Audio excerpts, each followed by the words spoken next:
Welcome to the College Football Survivor Show, where playoff survival is always on the line. Here are your co-hosts, Doug Lesmerises and Shehan Jeyarajah. And we're back on the College Football Survivor Show. It's Doug and Shehan, and we need a name for the playoff, Shehan. It's a playoff show, and we are talking about the logistics, the schedule, what the 12-team playoff should look like. The College Football Playoff Committee has set that. They have said the first 2 years in 2024 and 2025, these are when all the games, all the rounds are going to be played, which is fine. People need to know when to show up. But we have to name it. I want to name it. March Madness is so indelible. It's such an important part. And I think it was originally like the Illinois High School Association, I think, called their state tournament that. And then college basketball was like, we're stealing that. I don't know if somebody got sued. I don't know. I think we have a chance to be like, oh, what? How did they come up with that name? It's like, oh, it was Shehan's name. This is it. We have to get in on this now. So we're going to talk about what the playoff should look like. But I think what they're going to lean toward in the end, Shehan, is most of this 12-team college football playoff taking place in December. And it feels like they're going to get to a point where basically everything that's not the playoff is done by the end of November. And then likely the championship game is in January, which then gives us round one, the quarterfinals, the semifinals, all in December. I think it's an opportunity for college football to dominate a month before the NFL playoffs get started, but I do think it needs a name.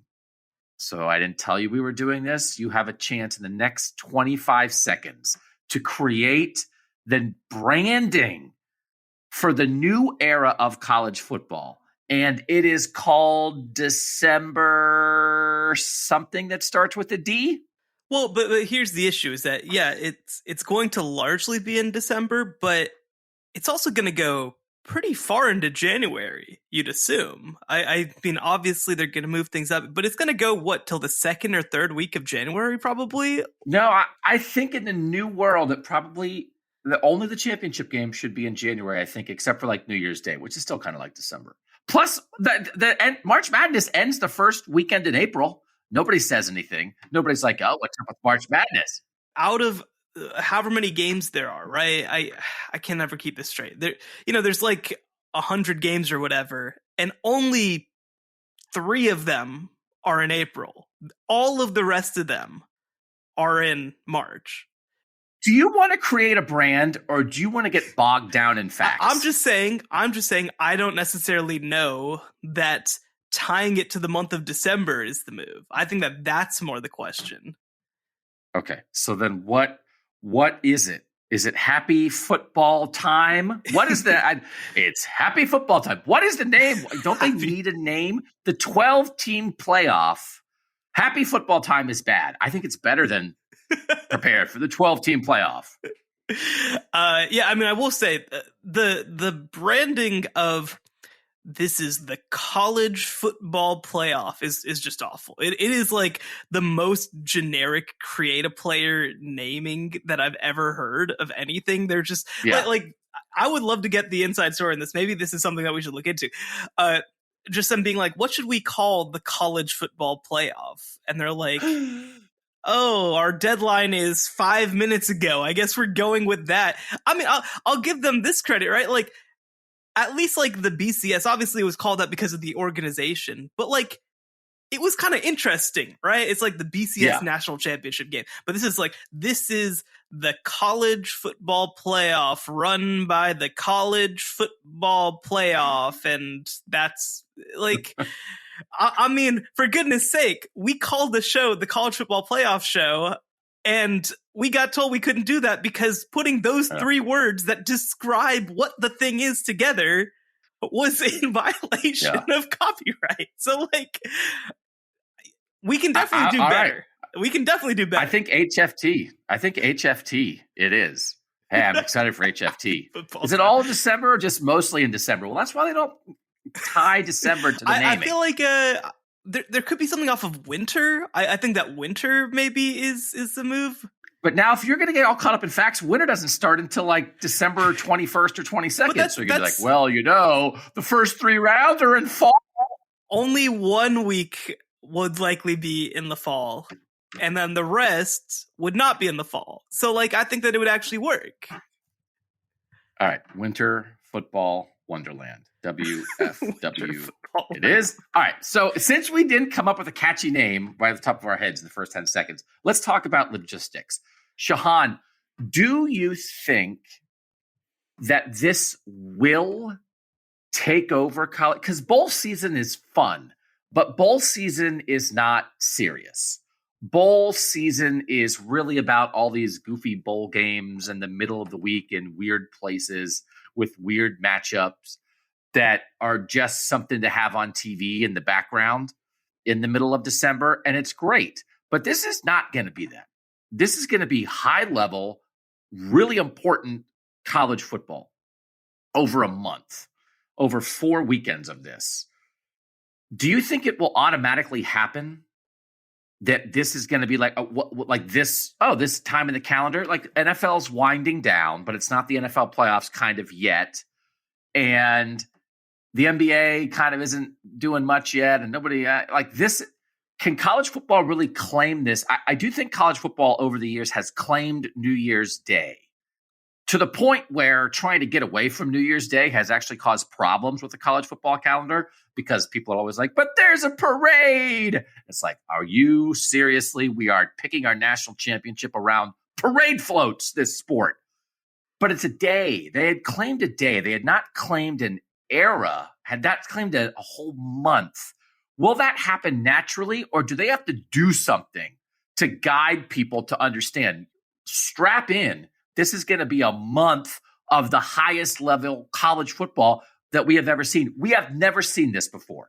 Can it be a football version of March Madness, or does it going to take some work to get there? So I think that the way that I think of this is, people talk about bowl season. People talk about bowl season being too long and too many games, but you look at the ratings on those games and they are up there with anything that you broadcast throughout the year. There's a reason that they keep adding more and more bowl games. And it's because people keep watching them. So I do think that time period is a time period where people expect to put on football. And I think that, like with bowl season, because bowl season will still happen, there'll still be a lot of games, and there'll still be a lot of good games, I think, during bowl season that aren't the college football playoff. But bowls are background noise. And every so often, you get a bowl matchup that people are like, oh, I'm going to tune in for this one, right? Like, I think last year, for example, Texas played Washington in the Alamo Bowl. That was a really good matchup. Both of these were like really good teams, big brands. And also, I think for both of them, it was a preview of 2023. So that was kind of appointment viewing. But not all of them were appointment viewing. A couple of them would be. And I think it's going to be a little bit like that with the college football playoff as well. When you talk about first round games, I think that there are going to be a couple appointment viewing games. I don't think it's going to be a Thursday of March Madness type situation where the entire world stops necessarily, which I don't think is a bad thing. I think that we see this with the NBA playoffs too, right? Like the first round, you get good ratings. Second round, you get better ratings. Conference finals, you get really good ratings. And then it culminates with the NBA finals that everybody's watching. I think it's going to be kind of like that, where it's kind of like a slow build towards kind of claiming that thing. But I do think that this will end up being relative appointment viewing. I mean, look at the dates that we're looking at. They released ones for the 2024-2025 season. And actually, I guess this is relevant. Only one game will take place before it's officially winter. And there's only one game on December 20th. And then 21st is actually when we get started in earnest with 3 games. So we can use the winter moniker is all I'm saying. But so December 20th to 21st, that's the first round. 31st and the 1st is the quarterfinals. 9th and 10th is the semifinal. January 20th is the national championship. Maybe I guess we got to call this like MLK Madness, because this is going to be a lot of Martin Luther King Day, I'd imagine. What a way to honor that man who fought so hard for equality and to make the human race better. And we can name a bunch of football games after it. I can't think of a better legacy. The Martin Luther King National Championship game. MLK Madness. He'd be like, "Are you serious? Are you serious?" But that. It's not that. I think the first round will be more of a sort of people keeping track and flipping on games when they're good and when it's time to see them go down to the wire. But this will be kind of the beginning of the Christmas season too. So I do think that you get this nice little mix of sort of appointment television, some level of more background noise too, and then it culminates and it keeps going forward. Because that's the one thing with March Madness is the first weekend is the big one, and then it kind of lessens from there in some ways. I think this is going to be a little bit more the opposite. Okay, let's take a quick reset. We're going to talk about whether the date should move. We're going to talk about what the ideal calendar is, but I do think there's some branding that needs to take place here. And we'll do that next on the College Football Survivor Show. The College Football Survivor Show, where playoff survival is always on the line. All right, Doug and Shehan. So here's the thing, Shehan. The NBA playoffs, these are great NBA playoffs right now. But the NBA playoffs are great just because there are a lot of good teams and there's a lot of great talent. And every great team has guys you have to watch. The final 8 that we're watching here, when you're going from Nikola Jokic and Devin Booker and Kevin Durant to LeBron James and Steph Curry to Joel Embiid and Jason Tatum to Jimmy Butler and not Julius Randle. I dislike watching Julius Randle play basketball. Jalen Brunson. And the New York Knicks for some reason. I yell for something. It's like, oh, who could be there instead? Okay, have some Darius Garland. You could have some Giannis if things had worked out better. So anyway, it does rely on the skill. It relies on the talent. It relies on the players. There's not really a separate branding thing. And the NBA, I think there have been some ebbs and flows to that, right? When it's like Michael Jordan, awesome. When it was the Pistons and the Nets and the Pacers and some weird low-scoring things in the early 2000s, like it wasn't as awesome. There wasn't an inherent thing of like, oh, no matter what, I have to watch the event regardless of the players or the talent. The talent carries it. NFL's a monster. I don't even know that it's worth comparing anything to the NFL. Baseball's trying to revive itself. I'm not sure that there's much to be learned from baseball.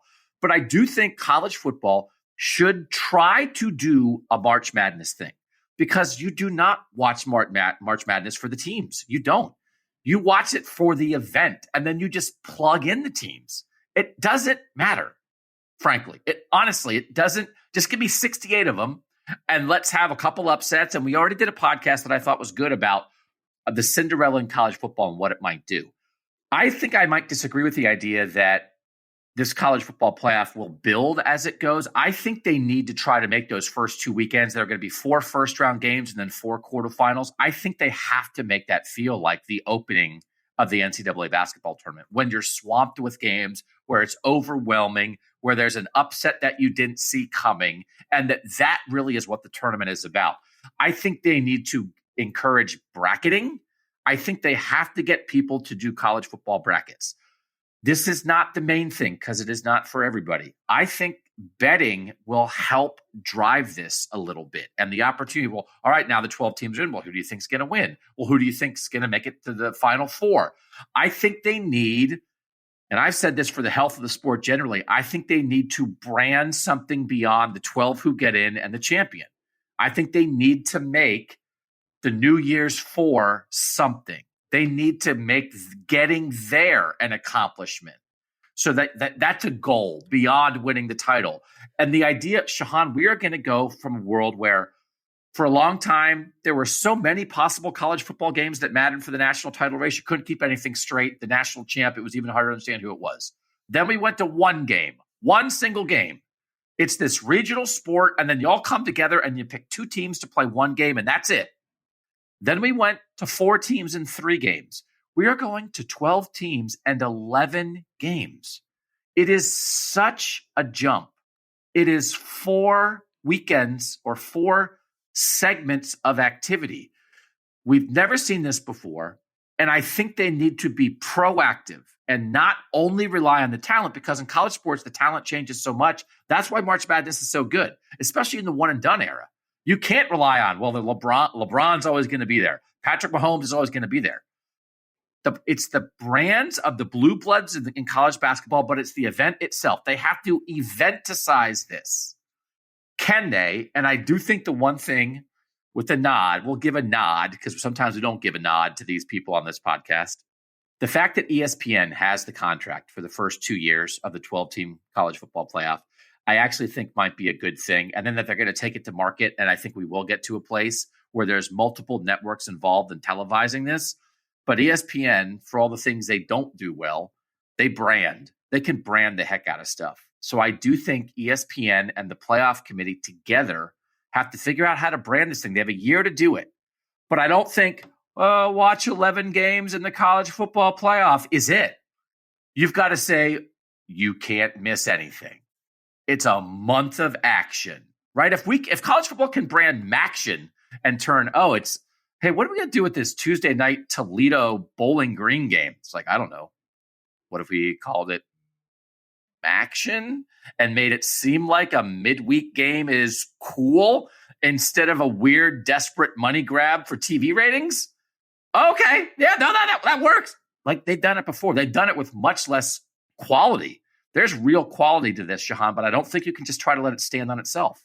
So here's, I think, the existential issue with that, though, right? Because you talk about the idea of making a bracket, of betting on champions. I think that college football can't succeed that way unless a bracket can get busted. I don't think that people believe that a bracket can get busted right now. But we believe it, don't we? Didn't we lay it out? Didn't we lay it out that we believe it?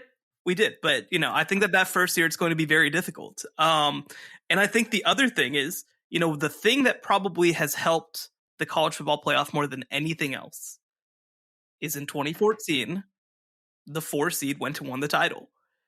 And I don't think that people believe right now, heading into this 12-team field, that a team that is not 1 or 2 in the country can win the title. That, I think, is the biggest thing that needs to happen in these first 2 years, is a team going on a run. And we saw that a little bit with TCU upsetting Big Ten champion Michigan and playing for a national championship. Obviously, the title game didn't exactly help matters, I don't think. But, I do think that we need to have a team. And probably not one of the big 3 that I talk about all the time. Go on at least somewhat of a run, give a challenge, have a chance to really compete for a national championship. And I agree, getting to the Final Four, for example, I do think that we are going to need to do that. And one of the things I love about this playoff is, I think that, for example, I mean, we have these years where, Georgia doesn't make the playoff in 2018, and Texas beats them in the Sugar Bowl, right? And that's a big moment for Texas, and Georgia's fans are just like, we didn't even care. Well, this is an opportunity for teams to pull upsets when you can't claim that the other team didn't care, right? I think that that's going to be a big thing, even if it's not in the title game, even if it's not in the Final Four, even if it's just a first round upset. And I think that part's going to be big, but I think that's going to be the existential issue at the beginning. Is I don't think that fans at large are going to think it's a serious endeavor to put together a bracket when they don't necessarily think that, quote unquote, smaller teams can beat bigger teams. Okay, so we're going to brand. I agree. An upset will help. Ohio State in 2014 helped.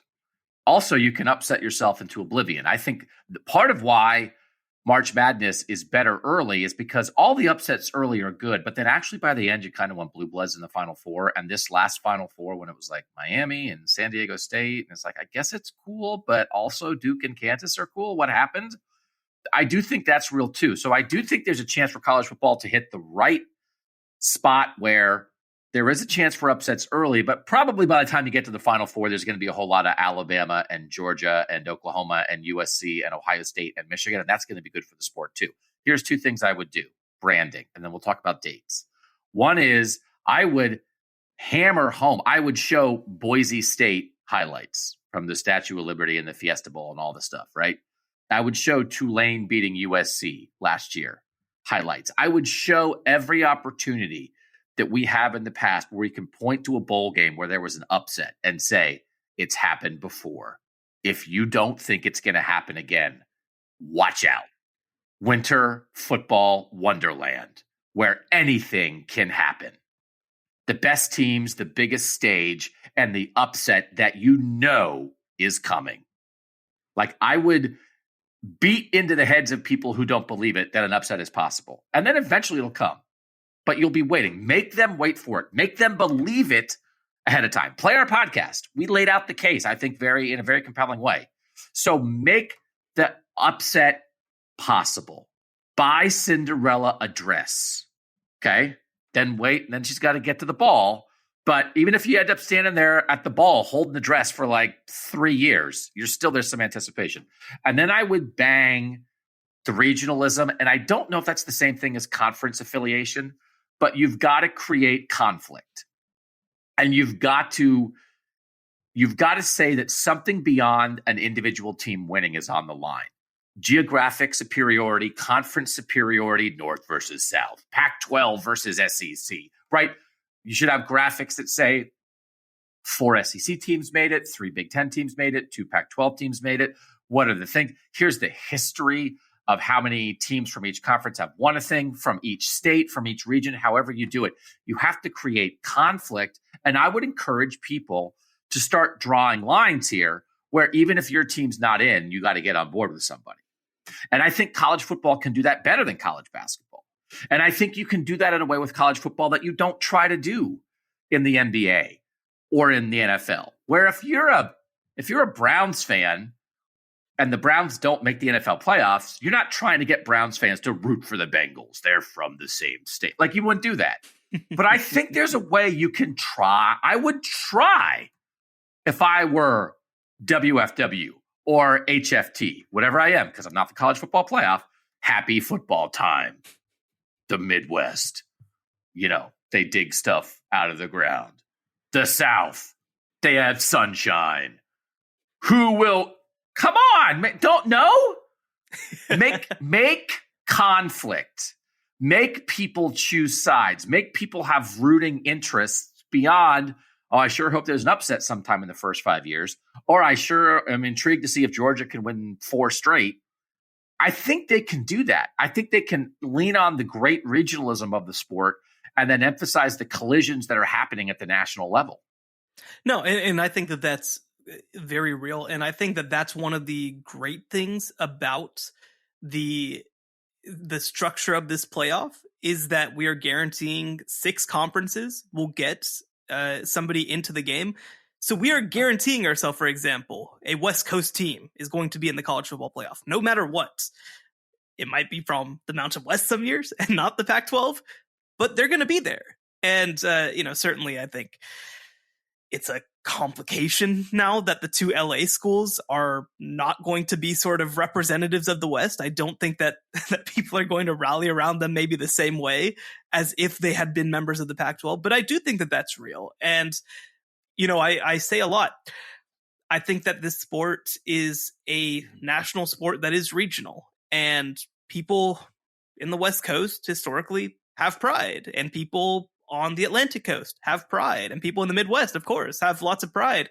And, Texas and the Deep South, this matters. I think this is real. So I agree. I think that that you need to find a way to try and maximize some of this stuff, because I think that, look, we've obviously as a sport moved so southeastern, so southeastern. I mean, what is it? 13 of the last 17 champions, I believe it is, are from the SEC. And then Clemson is 2 of them and Texas is another, right? Like that is an existential issue for the structure of this sport. So I do think that, potentially coming out and saying, hey, Bryce Young, don't you want to be a champion of the West and you can make your way to the playoff if you're at USC? I do think that maybe that is a way to market it. And I hope that is something that also does change the underlying sort of premise of the sport too.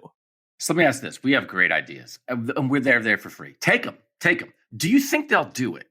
Do you think the college football playoff organization and or ESPN, and sometimes it's the same thing, frankly, do you think they will proactively do something? Will they find a way to promote this? Will they attempt to name it? Some of the things you think that we're saying, do you think they'll actually happen? Or do you think in 2024, this will be closer to, it's the college football playoff, it's just 12 teams instead of 4, it's just a couple extra weekends of games? So probably my greatest fear about the marketing of the playoff is the idea that it gives ESPN et al. An opportunity to essentially triple down on blue bloods and nothing else, right? To be like, oh, well, Texas is 8-4, but could they get in? Like to basically try and be like, oh, let's bash you over the head even more with the teams that we feel like you already know. Because I think the greatest part about this 12-team playoff is going to be the conversation about the race to get in too. Because with 12 spots, with 6 guaranteed conference champions, which by the way, I think is awesome. I think it's great that we're valuing conference championships. There's going to be like 30 teams in contention heading into November. That's a lot of teams, and they're not all going to be at the Power 5 level too, which I think is really cool. So I really hope that they don't just sort of be like, well, Penn State started, 4-3, but can they get back in because you like Penn State, I assume? I hope that they don't do it like that. I hope that they do view it as an opportunity to be like, oh, TCU, they started 7-0. What's going on here? Oh, Oregon State. Wow, they're maybe a 10-win team this upcoming year. What's happening there? The biggest existential threat to college football, in my opinion, is making the sport smaller, right? Like is taking what is a giant sport with national breadth, with people who have all these ties to 133 FBS programs, not to mention everything below it, and saying, what if we can just get them to care about these 12? Like these 12 teams, not the 12 teams of the playoff. Like, I think that is the biggest way to kill the sport, is to essentially try and limit it to these little things. And I think that when you look at the past 9 years of the college football playoff with 4 teams, I think that's why we are seeing in some ways a contraction of the sport. The West Coast does not engage with college football anymore. That should send alarm bells off in everybody's head that we are losing a region of the country from caring about college football.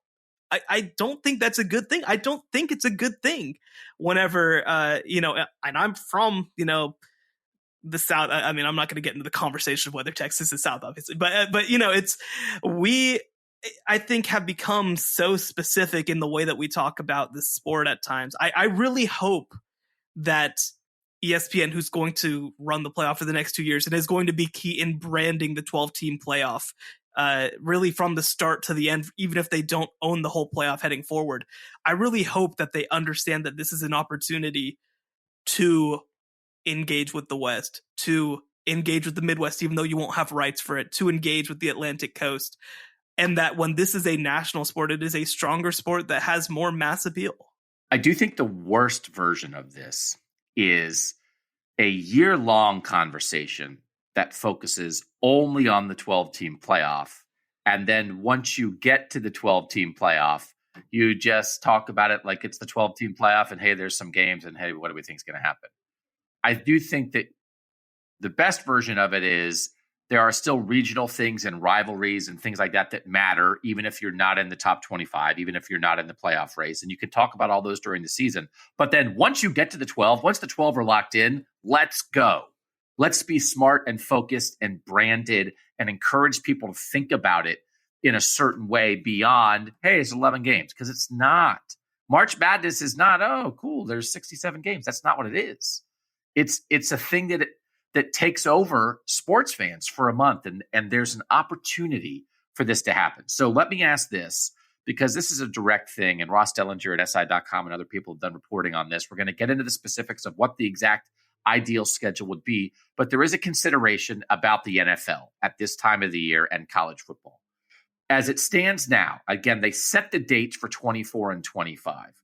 You would be looking at semifinals in 2024 on Thursday, January 9th, and Friday, January 10th.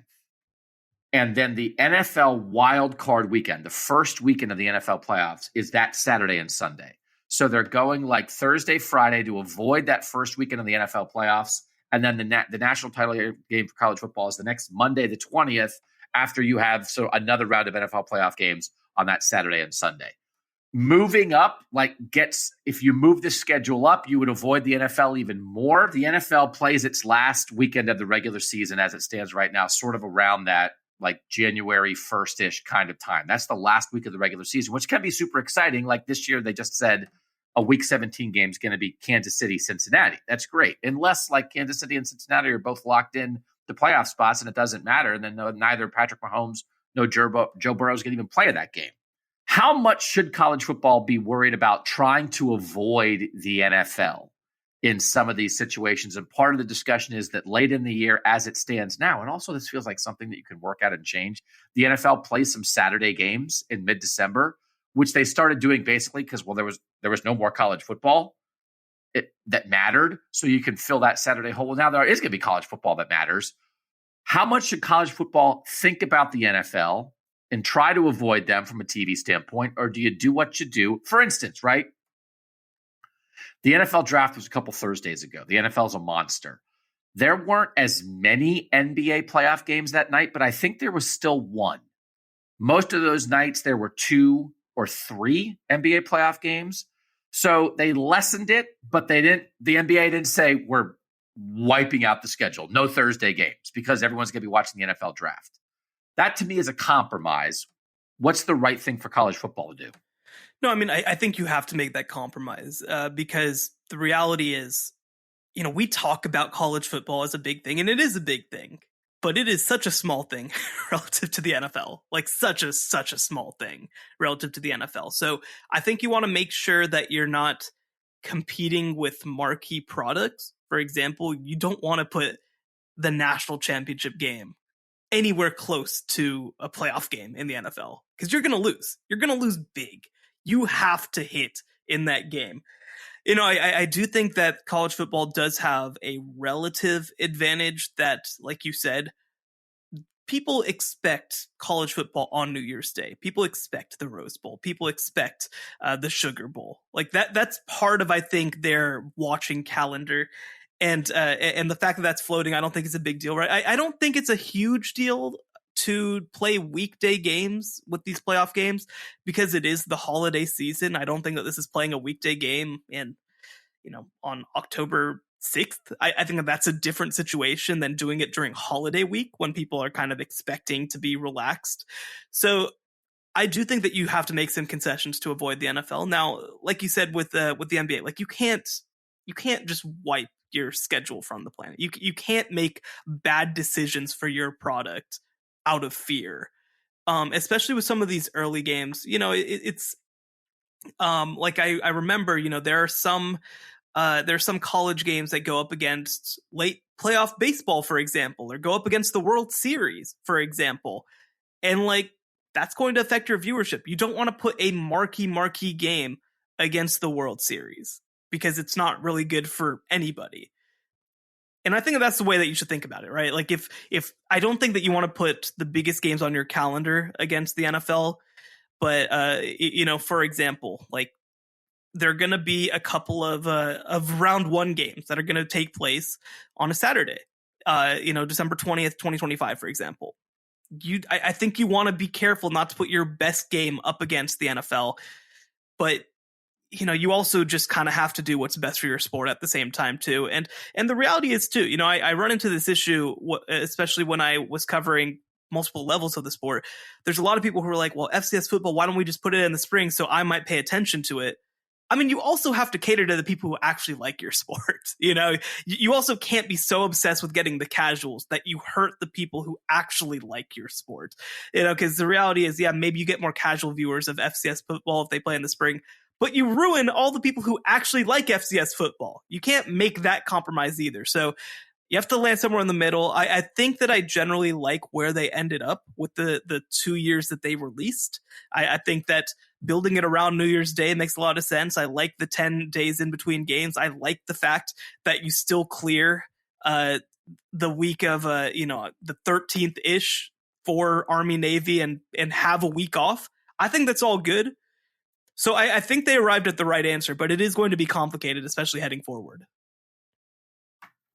What if they did like Hard Knocks style reality shows the minute that the brackets are announced for those 12 teams, and you follow those 12 teams during their prep, and in the gaps between games you release like the inside lives of like how these teams are preparing and what these young guys are going through to get ready for that. I want to build this, and Winter Football Wonderland I don't think is it. Is Kirby Smart gonna have like been thrown in, thrown off the planet or something? Because there ain't no way that he's letting you film anything in his locker room. But listen, it's one of those things. They make NBA coaches in playoff games talk to sideline reporters during games. They make them do it.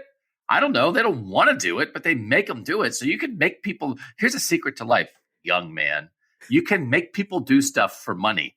So it's not, hey, Kirby, may we film your team? It's, hey, Kirby, college football is getting a boatload of money. We are filming your team. There's a way to do that. But basketball cares about having a good media product, and college football has a long and storied history of saying, we're going to be as secretive as possible for the dumbest reasons possible. Like, it is part of the culture. That Kirby Smart got the state of Georgia to change their laws so he could be less transparent.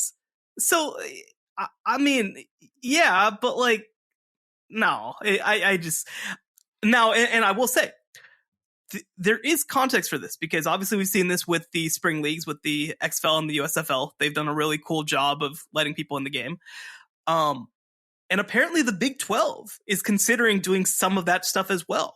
Brett Yormark kind of released some statements saying, we're going to have some behind the scenes type stuff. We're going to have some game day type stuff. So like, I think that there will be teams that view it as an opportunity to increase their branding that way. I don't think that Nick Saban or Kirby Smart can be told to do anything, though, at the same time. So I do think that maybe we get a little bit of this. I don't think we get it sort of widespread. Okay. Last break. When we come back, the ideal schedule for this, because it affects the regular season as well. Next on the College Football Survivor Show. The College Football Survivor Show, where playoff survival is always on the line. All right, so in 24 and 25, the way it's set, the dates they announced, the last weekend of the regular season remains the last weekend in November. Then conference championship games are on the first weekend in December. Then there's a week off, which is Army, Navy, Heisman ceremony, right? That kind of stuff. Then the next weekend is the first round games. It's 4 games, 5 versus 12, 6 versus 11, etc. So for 2024, that would be conference championship weekend is December 6th, 7th. The first round of playoffs games are December 20 and 21. 1 on Friday the 20th, 3 on December 21st on a Saturday. Then it does work out well. Then you're hitting those quarterfinals on New Year's Day. 1 on New Year's Eve, 3 on New Year's Day. And they are midweek, but it's a holiday. It's the New Year. It's New Year's Day, which is a college football thing. Then the semifinals are on a Thursday, Friday on the 9th and 10th. And then, so kind of like a weekend a little bit. And then the next weekend, that Monday, is kind of like a weekend. The 20th is a championship game. It is a pretty good schedule. Now, what they probably are going to get to, and that's set for 24 and 25. Currently, the year is 2023. We still have a 4-team playoff for this year. Sometimes when we talk about this stuff, I get like, oh, I can't wait for it. Oh, next year. I guess we're going to have to wait for it. It's going to be a great 4-team playoff this year, but this is why I'm getting excited for the 12-team playoff. What it feels like they're going to get to, Shehan, is this. They're going to start the season a week earlier. They currently call the first week, which is like the last weekend, usually in August. They call that week 0, and they play weird games then. I don't even know what you have to do to get into week 0. Play in Europe. I don't know what else the week. Play How Hawaii. else do you get in week 0? Play Hawaii. So you have to be not on if you're not in the continental U.S., you're week 0. Otherwise, you can't. Is that the rule?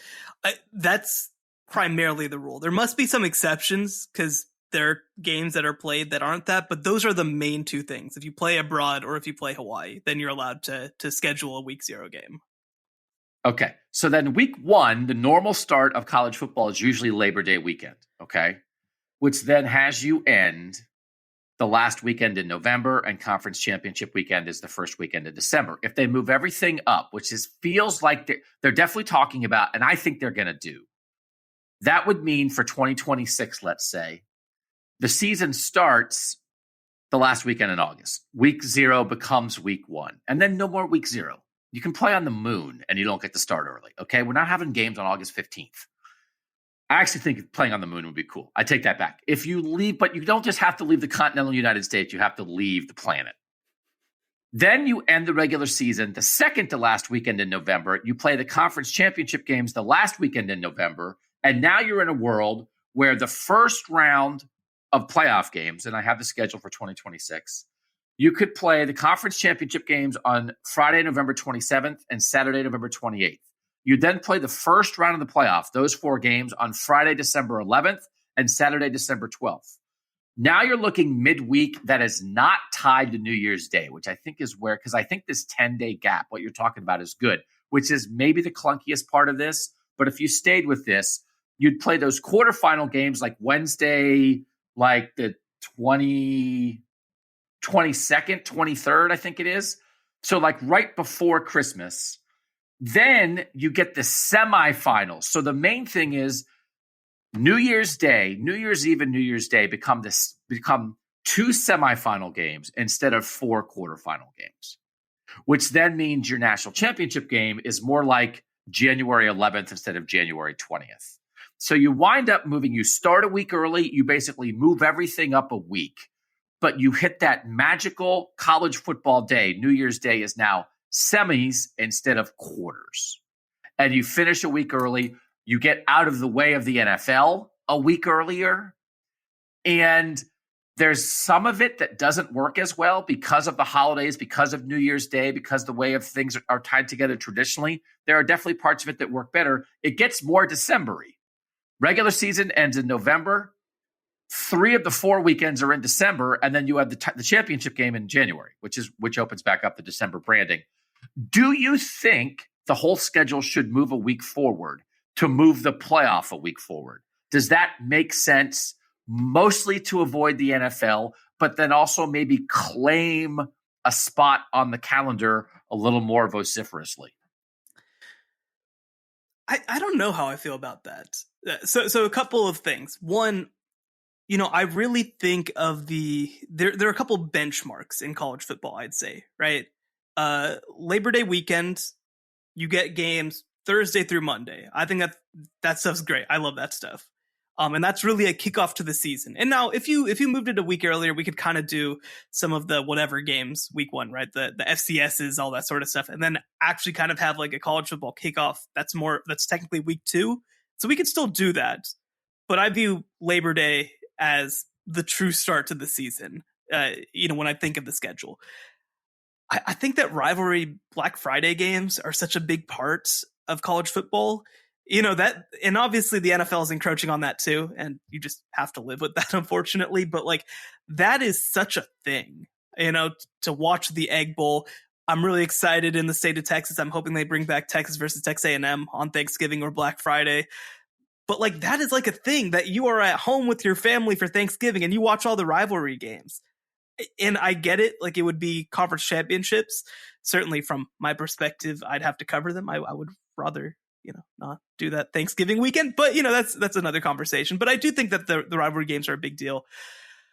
And I almost feel like it makes more sense to put more games on New Year's Eve and New Year's Day than less. Like, I get it. You want to have that 2-game platform like we've had with the actual college football playoff. But I almost think that you're better off putting your heavy schedule on New Year's Day when people are, if they're not at home, they're at least still waiting to watch college football because it's a hholiday, than to say, well, we're going to just put 2 games on that day and then try to hurry up and get there. I think I like the schedule that they released for 24 and 25, where it is the traditional schedule where the games still are on where they do start on that December 20th type area. And I know that you're making the concession of going up a little bit more against the NFL, but I think it also lets you dodge a little more of the NFL with the connection to New Year's Day, with the connection to potentially Martin Luther King Day a lot of years.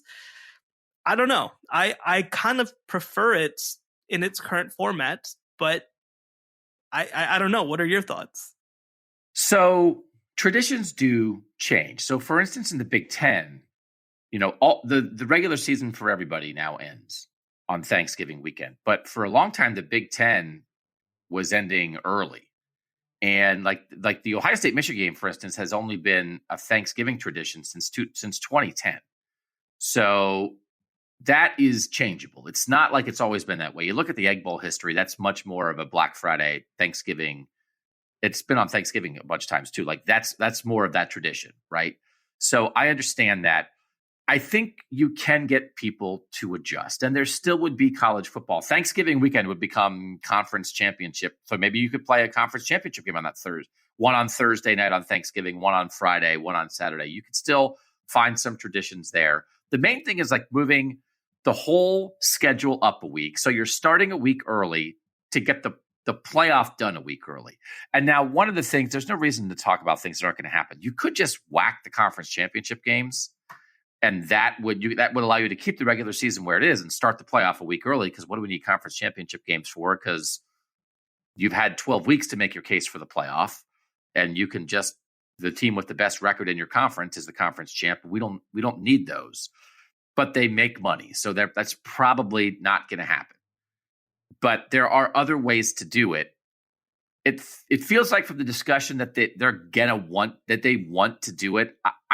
I do think getting done a little bit earlier is not a bad idea. I think the point about would you rather have four games around New Year's Day or two?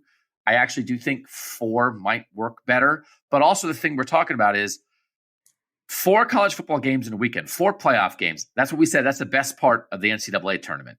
So you could go from a 4-game weekend, awesome. A 4-game weekend, awesome. 2 games, it's the Final Four on New Year's Day. Holy moly. It's the Final Four on New Year's Day. So that builds itself up. So it's like awesome with 4, awesome with 4, awesome with tradition and importance, and Final Fourness with 2, and then a title game. There's a lot of that, though, that's attractive to me, too. So do you feel like it's imperative for it to be one or the other? That it absolutely must stay where it is, or it absolutely must move a week early, or whatever they figure out, it'll kind of be fine either way. And in the end, it's not that big of a deal. So, I mean, I don't think it's the hugest deal. The question that I have about all of this, though, is, like you said, it's not difficult to make new traditions. There weren't playoff games around New Year's until New Year's, obviously, until the playoff came about. So you can change traditions. My question is less, can you get viewers to want to do something? And it's more, can you catch viewers when they're not at work? Because that part's not going to change. It's not going to be that all of a sudden people are going to take off of work on Friday, December 10th, so that they can watch this game. Obviously, we do have the example of college basketball where it's like an unofficial lost productivity weekend. That is something that feels like a lot to ask personally, for basically for it to become that, especially when, it is a big weekend, but it's also 4 games. I don't necessarily think that you're going to change the American work calendar because you have a couple of college football games on a day. So that's more my thought, is that yes, you can change people's traditions and expectations, but you also need to adjust to the calendar that exists for people's work and for their time off. And for example, I mean, yes, you'll have 10 conference championship games on that Thanksgiving Black Friday weekend, but that seems worse than there being 25, 30 awesome rivalry games on that weekend at a time period when people are off from work on a Thursday, Friday, Saturday. And so, yes, you can get people to change their traditions, but I do think that you also need to be reactive to when people will have time to watch your games as well. And that's also why I think that the New Year's type of situation too, it's kind of a nice one, because you do get them at a time when they are generally going to be off of work. And then they just have to make time for 2 games on January 9th and 10th. And then they just have to make time for the national title game later. I don't think that adjusting to 3 total games across 11 days is as difficult to adjust to as, well, we're having 4 games on a Wednesday when you work. I do think, and we have seen it, that the ratings for the college football playoff have been worse when they've played on New Year's Eve, and that they've botched that. Like, this is part of it, what makes me a little nervous, that they have not handled this perfectly so far, just with the logistics of how they should do some of this stuff. And so you do have to hit people when they're ready, because sometimes they love something, but if they're going to their friend's house for New Year's Eve, like, that's going to come first. So I do think they have to be open-minded about it. But I also think they want to brand themselves and create things where college football now owns a time. And so New Year's Day already exists that way. Maximize that. But it can't just be, it drives me crazy. It's like, hey, what's happening to the college football playoff? What's up? It's like, we're going to have a Luke Combs concert before the game.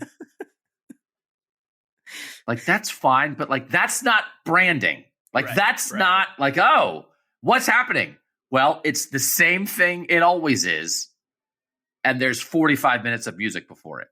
Like, that's not right, because the way they do it, they haven't ever done it. They haven't been able to make something feel like the Super Bowl halftime show. That's an event. The NFL is great at eventicizing. They have to eventicize this, and maybe there's some stuff to lean back into.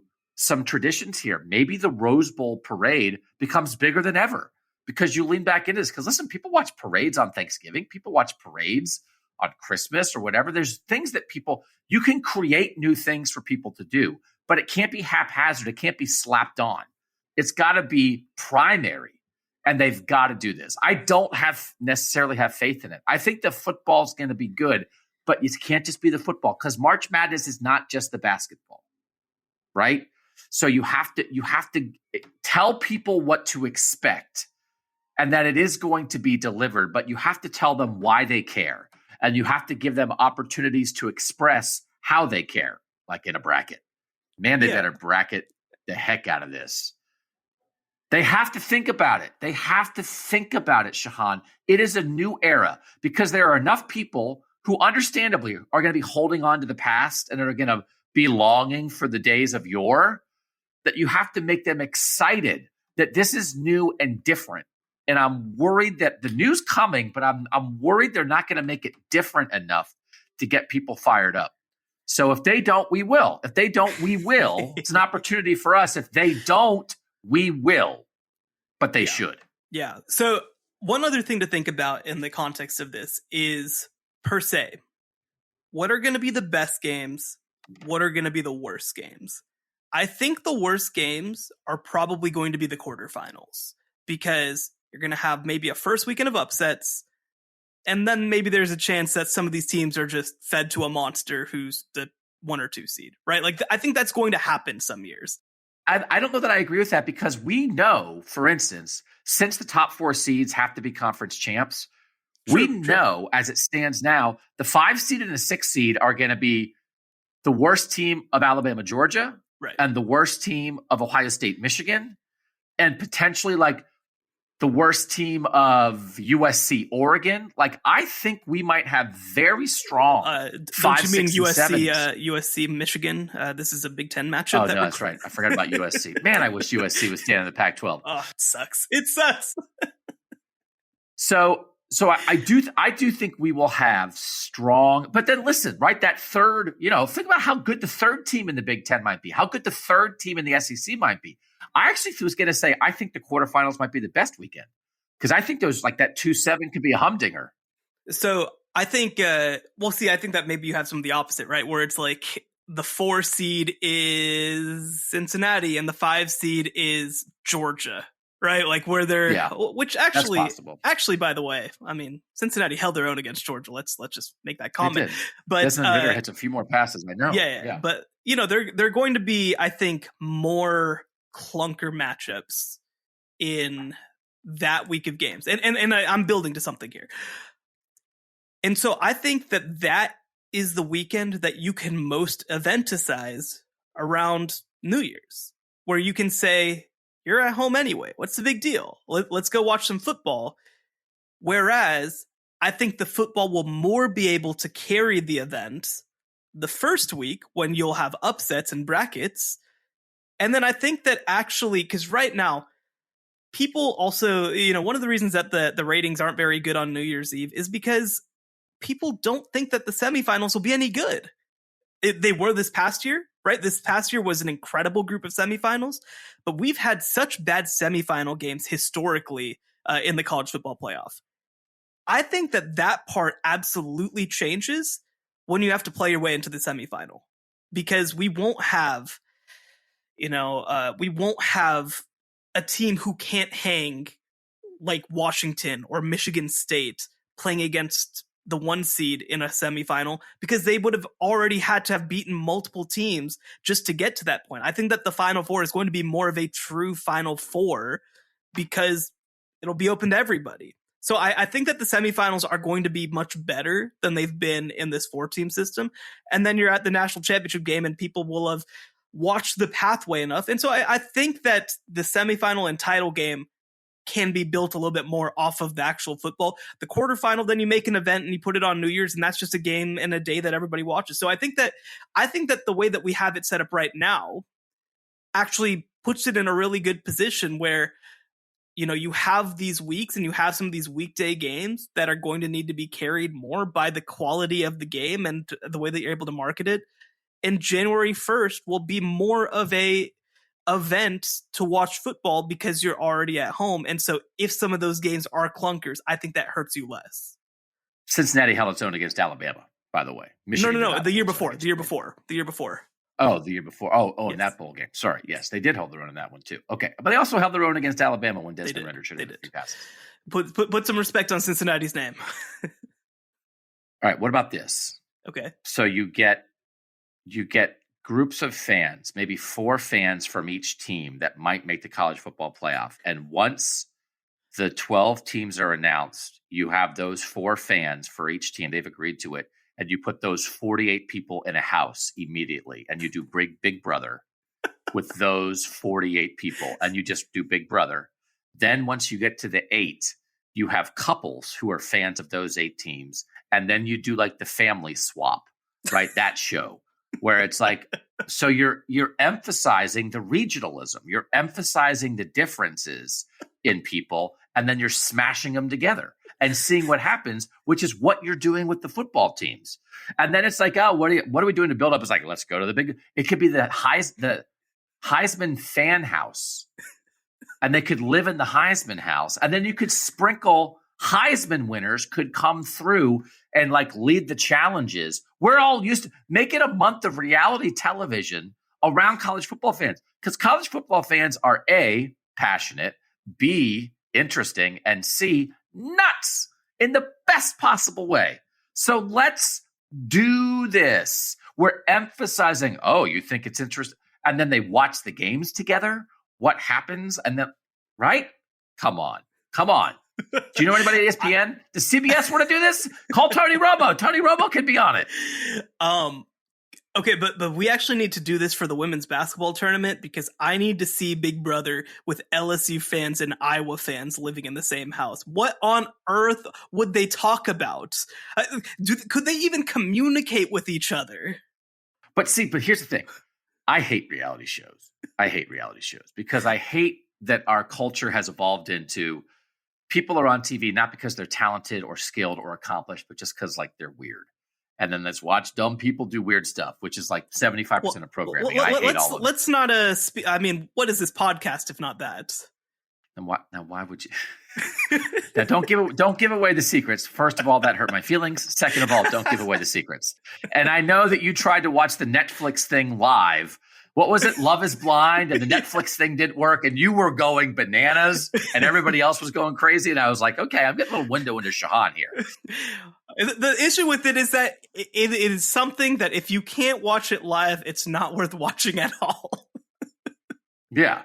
So, and I know nothing about it, which makes me happy that I know nothing about it. But the idea is that I don't care about people generally, but college football fandom or college sports fandom, you're starting from a place that is already of interest in a very specific way.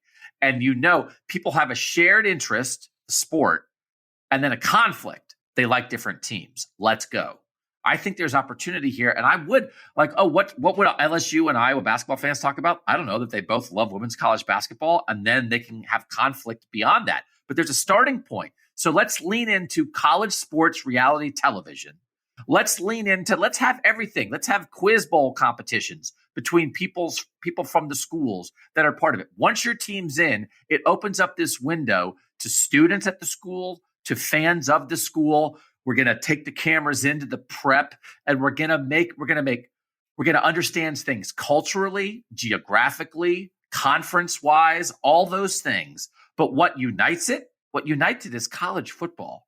And we're going to show you how all the different ways in this great country, you do it a little bit differently. The way you do it in Tuscaloosa is not the same way that you do it in Eugene, Oregon. But what's the common bond?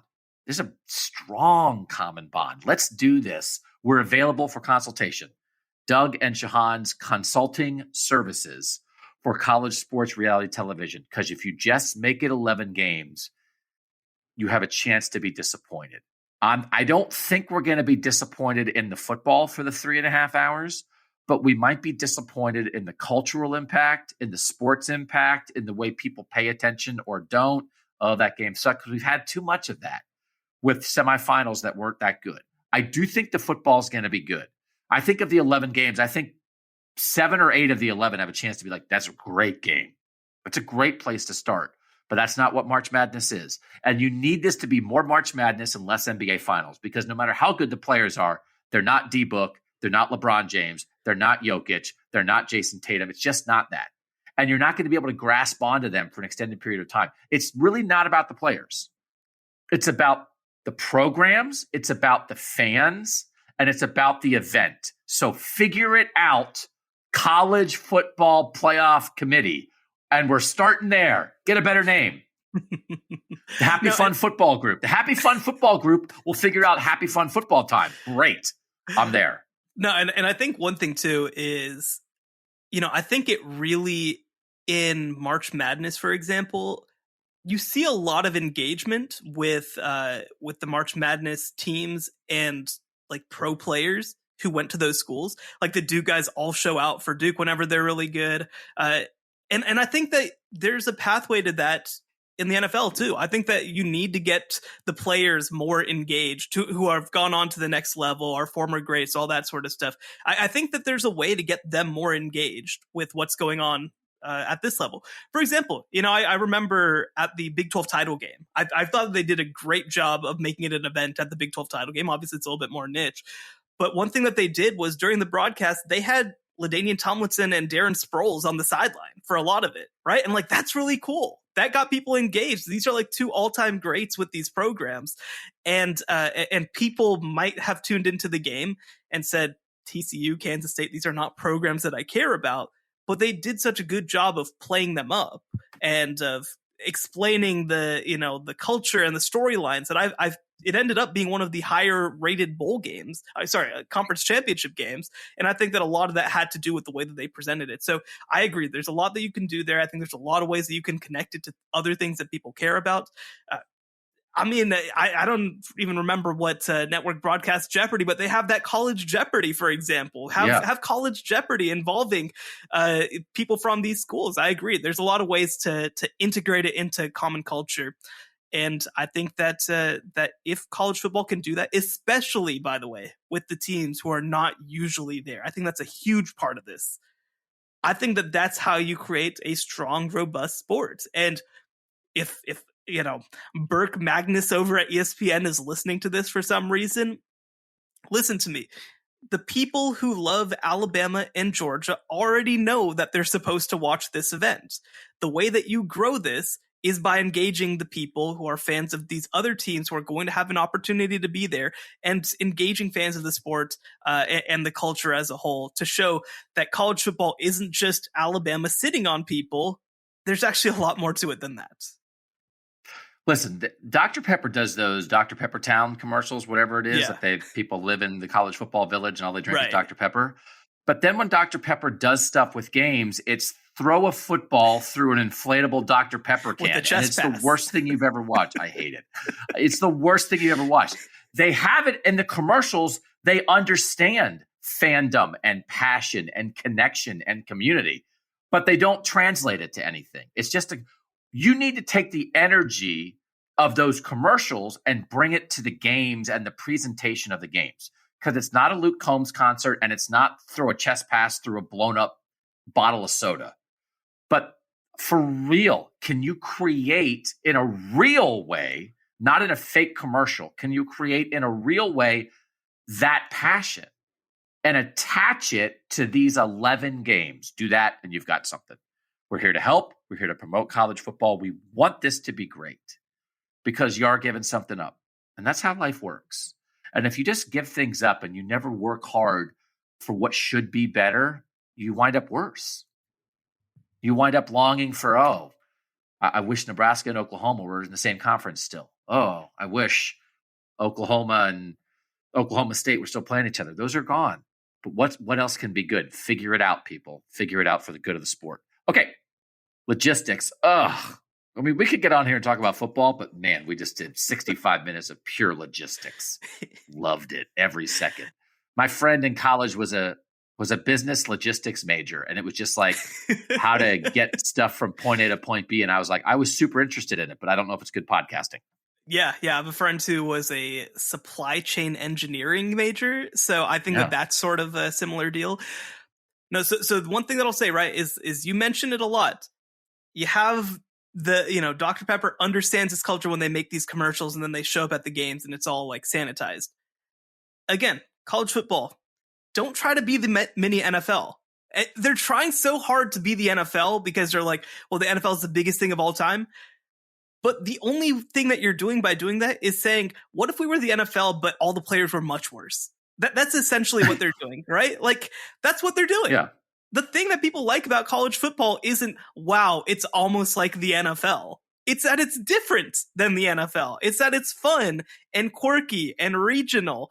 So don't try to, don't sanitize this product. It's not that serious. At the end of the day, we're watching 19-year-olds try to throw an oblong ball to other dudes. Like, it's not that serious. And I think that college football would do well to remind itself that we're not handling the nuclear codes here, guys. Like, it's not that serious. It's supposed to be fun. And I hope that some of that atmosphere returns. And I will say, I think that bringing in teams who aren't usually part of this is going to make this a lot of fun. Because imagine in 2020, I think they would have made it. Imagine Coastal Carolina fans as part of the college football playoff. That would have been electric. Because all these teams at the top, they've taken themselves so seriously for so long. Imagine just throwing a wild card in there, right? Imagine throwing some insane people in there. And I hope that the sport embraces it. My favorite thing that I remember ESPN doing on a broadcast, do you remember the Coastal Carolina versus BYU game back in 2020? The one that was slapped together, right? You remember that game? Yes. They had Ryan McGee, I think it was, just like in the crowd on the sidelines, just doing stuff. Just like, hey, that's cool. Let me go and walk over and put it on television. Like, that was so cool. That was like the coolest thing that I remember any broadcast doing. And then after the pandemic, we're just like, all right, well, anyway, we're going to broadcast from our studios back from home. And like, come on, man. Like, it's the cool part of college football is the culture of it. And I think that if you don't leverage some of that, you are completely missing the boat on why people actually like this sport. Happy to fix it. Happy to help. It's what Shehan and I are here to do. So if anybody at ESPN or the college football playoff wants to continue this conversation, call Shehan. What's your phone number, Shehan? Your personal cell that would ring in your pocket. It is 214. No. So get it. We want this to be great, and it has a chance to be great, but it's not guaranteed. It is not guaranteed. It might just be a bunch of football games that people are kind of interested in if you do it wrong. We'll get back to talking about football, not just logistics. For now, we appreciate you guys making us part of your week. Make sure you are reading CBSSports.com, where you will find the writings of Shehan Jeyarajah. For now, for Shehan, I'm Doug. And that was the College Football Survivor Show. The College Football Survivor Show, where playoff survival is always on the line.